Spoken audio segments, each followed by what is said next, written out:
ദൈവ തിരുനാമം മഹത്വപ്പെടുമാറാകട്ടെ. കർത്താവിൽ അനുഗ്രഹീതരെ, പരിശുദ്ധമായ വലിയ നോമ്പിലെ 28-ാം ദിവസമായ ഇന്ന് നാം ധ്യാനിക്കുന്ന വേദഭാഗം വിശുദ്ധ ലൂക്കോസ് എവൻഗേലിസ്ത എഴുതിയ സുവിശേഷം 9-ാം അധ്യായം 10 മുതൽ 17 വരെയുള്ള വാക്യങ്ങളാണ്. നമ്മുടെ കർത്താവ് 12 ശിഷ്യന്മാരെ നിയോഗിക്കുകയും അവർക്ക് ശക്തിയും അധികാരവും കൊടുത്ത് അവരെ ദൈവരാജ്യം പ്രസംഗിക്കുവാനും സൗഖ്യം വരുത്തുവാനും അയച്ചതിന് ശേഷം അവർ തിരികെ വന്ന് കർത്താവിനോട് ചേരുകയും ആ സമയത്ത് അവർ ബെത്സൈദ എന്ന പട്ടണത്തിലേക്ക് മാറിപ്പോവുകയും ചെയ്യുന്നു.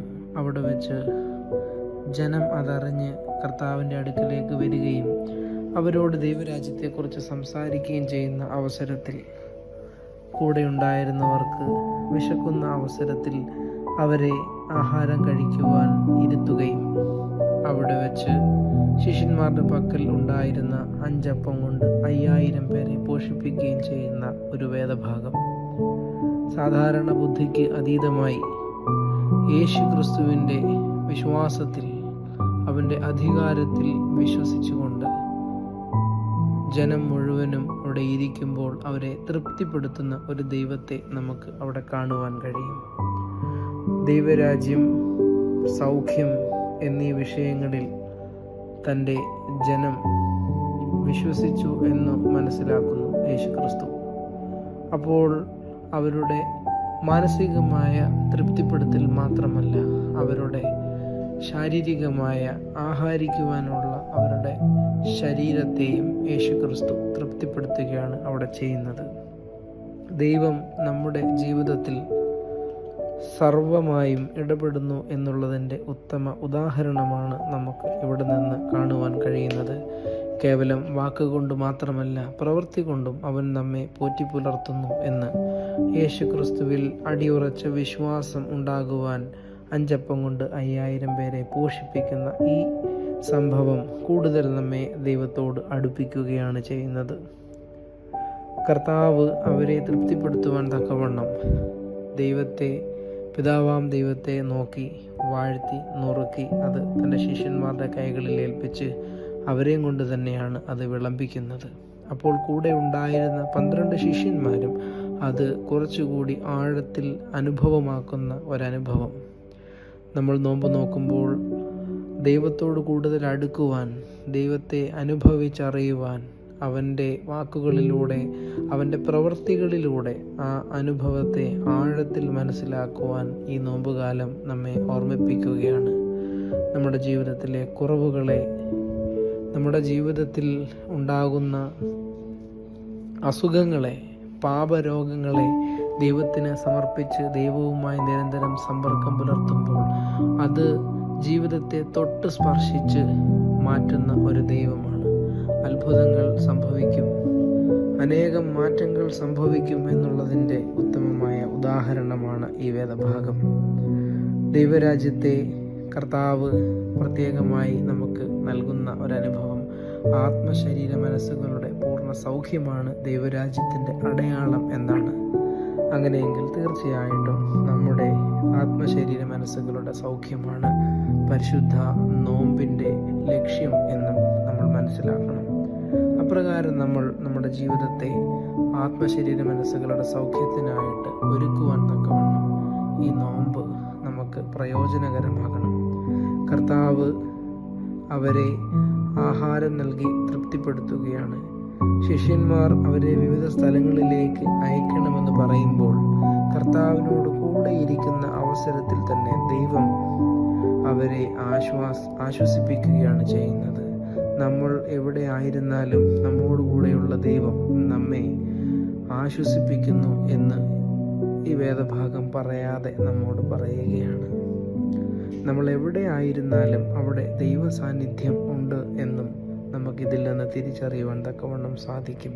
ആ ദൈവ സാന്നിധ്യമുള്ള സ്ഥലത്തിരുന്ന് ദൈവത്തെ ആരാധിക്കുവാൻ, നമ്മൾ എവിടെയായിരിക്കുന്നു അവിടെ ഇരുന്നു കൊണ്ട് നമ്മുടെ നോമ്പും പ്രാർത്ഥനയും ഉപവാസവും കൂടുതൽ ശക്തിപ്പെടുത്തുവാൻ, അവൻ്റെ അത്ഭുതങ്ങളെ നമ്മുടെ ജീവിതത്തിൽ പ്രാവർത്തികമാക്കുവാൻ, ദൈവത്തിൻ്റെ അനുഭവത്തെ, ദൈവത്തിൻ്റെ സാന്നിധ്യത്തെ നമ്മുടെ ജീവിതത്തിൻ്റെ വാതിലിൽ തുറന്നു കൊടുക്കുവാൻ നമുക്ക് സാധ്യമാകണം എന്ന് പ്രത്യേകമായി നമുക്ക് മനസ്സിലാക്കുവാൻ കഴിയും. നമ്മുടെ ജീവിതം അപ്രകാരം ദൈവത്തിൻ്റെ അത്ഭുതങ്ങളെയും ദൈവ സാന്നിധ്യത്തെയും സ്പർശിച്ചറിയുവാൻ, രുചിച്ചറിയുവാൻ സാധ്യമാകട്ടെ എന്ന് പ്രാർത്ഥിച്ചുകൊണ്ട് എൻ്റെ വാക്കുകൾ ഉപസംഹരിക്കുന്നു. ദൈവം നാം ഏവരെയും അനുഗ്രഹിക്കട്ടെ.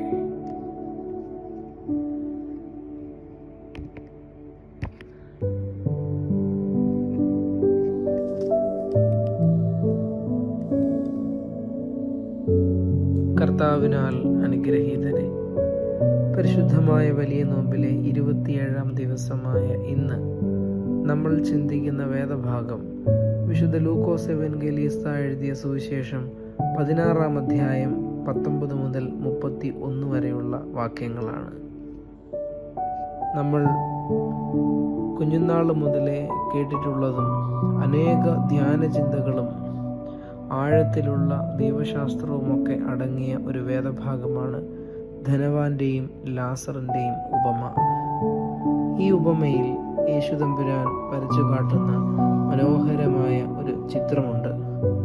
ഈ ലോകത്തിലെ ആഡംബര ജീവിതത്തിൽ മതിച്ചു പൊളച്ച് ജീവിക്കുന്ന മനുഷ്യരുടെ അവസാനവും, ഈ ലോകത്തിൽ വളരെ ഹ്രസ്വമായ ജീവിത കാലഘട്ടത്തിൽ ദാരിദ്ര്യത്തിലും ഉള്ളതിനെ സംതൃപ്തിയോടെ ജീവിക്കുകയും ചെയ്ത മനുഷ്യൻ്റെ മരണശേഷമുള്ള ഭാഗ്യാവസ്ഥയെയും നമ്മളെ ഈ നോമ്പ് കാലഘട്ടത്ത് ഏറെ ചിന്തിപ്പിക്കുന്ന ഒരു സംഗതിയാണ് ഇത്.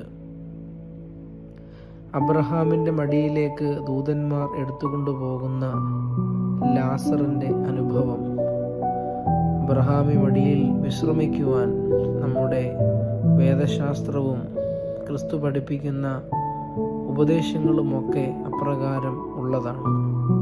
എന്നാൽ ആഡംബര ജീവിതം കൊണ്ട് പാതാളത്തിൻ്റെ അന്ധകാരത്തിലേക്ക് മാറിപ്പോകുന്ന ധനവാന്റെ ജീവിതം പേടിപ്പെടുത്തുന്നതും നമ്മെ ചിന്തിപ്പിക്കുന്നതുമായ ഒന്നാണ്. ഈ ലോകത്തിൽ നമ്മൾ ജീവിക്കുവാൻ ദൈവം നൽകിയ അനുഗ്രഹങ്ങളിൽ നമ്മൾ ആയിരിക്കുമ്പോൾ മനുഷ്യൻ്റെ സാധ്യതകളാണ് ആഡംബര ജീവിതത്തിൽ ആയിരുന്ന ധനവാനും ദരിദ്രാവസ്ഥയിലും പൂർണ്ണ സംതൃപ്തിയോടെ ദൈവത്തെ നോക്കി പാർത്തിരുന്ന ലാസറിൻ്റെ അനുഭവവും. പ്രത്യേകിച്ച് ഈ നോമ്പ് കാലഘട്ടത്തിൽ നമ്മൾ ജീവിതത്തെ എങ്ങനെയാണ് നോക്കിക്കാണുന്നത്, എങ്ങനെയാണ് നമ്മൾ അപ്രകാരം നമ്മുടെ ജീവിതത്തെ നമുക്ക് ഒരുക്കുവാൻ സാധിക്കുന്നത് എന്നൊക്കെ ഈ വേദഭാഗം നമ്മെ ചിന്തിപ്പിക്കുകയാണ് ചെയ്യുന്നത്. ആയുസ്സിൽ നന്മ പ്രവർത്തിക്കേണ്ടുന്ന ധനവാൻ അപ്രകാരം ചെയ്യാതിരുന്നത് കൊണ്ട് അവൻ യാതന അനുഭവിക്കുന്നതായി മരണാനന്തര ജീവിതത്തിൽ നമ്മൾ ഈ വേദഭാഗത്ത് കാണുന്നു. എന്നാൽ വളരെ കഷ്ടതകൾ ജീവിതത്തിൽ ഉണ്ടായിരുന്ന ലാസർ മരണാനന്തര ജീവിതത്തിൽ അബ്രഹാമി മടിയിൽ ആശ്വാസം കണ്ടെത്തുന്നത് നമ്മൾ ഇതേ ഭാഗത്ത് തന്നെ കാണുകയാണ്.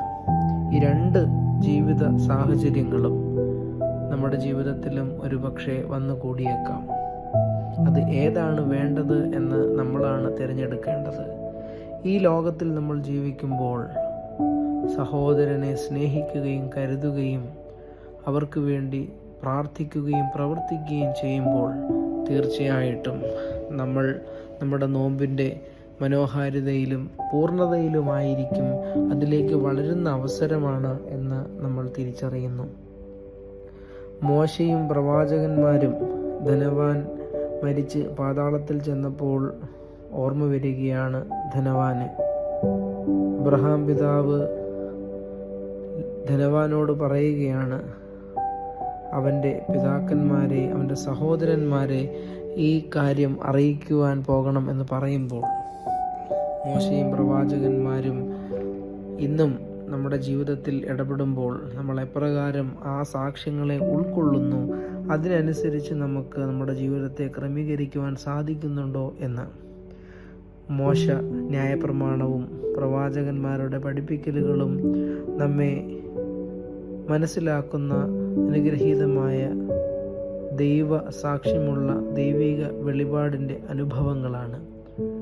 അപ്രകാരം മോശയുടെയും പ്രവാചകന്മാരുടെയും വാക്കുകളും പുതിയ നിയമസഭയിൽ യേശു ക്രിസ്തുവിൻ്റെ ഉപദേശങ്ങളും കർത്തൃശിഷ്യന്മാരുടെ ജീവിത മാതൃകയും വിശുദ്ധ പാരമ്പര്യവുമൊക്കെ നമ്മുടെ ജീവിതത്തെ ദൈവസന്നിധിയിലേക്ക് അടുപ്പിക്കുന്ന അനുഭവങ്ങളാണ്.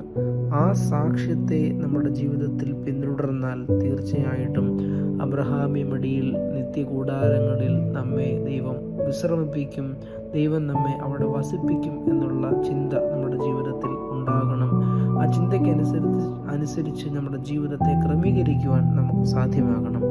അപ്പോൾ തീർച്ചയായിട്ടും ലാസറിൻ്റെ അബ്രഹാമി മടിയിലുള്ള വാസത്തെ പോലെ നമ്മുടെ ജീവിതവും മരണാനന്തരം അബ്രഹാമി മടിയിൽ തന്നെ ആയിരിക്കും. അതിന് നമ്മുടെ ജീവിതത്തിൽ പ്രവാചകന്മാരുടെയും മോശയുടെ ന്യായപ്രമാണവും ഒരു സാക്ഷ്യമായി നിൽക്കും. അതിന് നമുക്ക് കഴിയണം എന്ന് ഈ വേദഭാഗം നമ്മെ ഓർമ്മിപ്പിക്കുന്നു. ഈ നോമ്പ് കാലഘട്ടത്ത് നമ്മുടെ ജീവിതം ഏറ്റവും അനുഗ്രഹീതമായി തീരുവാൻ ധനവാന്റെയും ലാസറിൻ്റെയും ഉപമയിൽ സാധ്യതകൾ ഏതാണ് എന്ന് മനസ്സിലാക്കി ധനവാനെ പോലെ ഈ ലോകത്ത് ആഡംബര ജീവിതം നയിച്ച് ദൈവസന്നിധിയിൽ നമ്മൾ പ്രവേശിക്കാതിരിക്കുകയല്ല, മറിച്ച് ലാസറിൻ്റെ ജീവിതത്തെ ധ്യാനിച്ചുകൊണ്ട് ഈ ലോകത്തിൽ ഉള്ള സംതൃപ്തിയിലായിരുന്ന് ദൈവത്തെ ആരാധിച്ച് സ്തുതിച്ച് അബ്രഹാമി മടിയിൽ നിത്യകൂടാരങ്ങളിൽ വസിക്കുവാൻ തക്കവണ്ണം നമ്മുടെ ജീവിതത്തെ നമുക്ക് ക്രമീകരിക്കാം. ദൈവം നാം ഏവരെയും അനുഗ്രഹിക്കട്ടെ.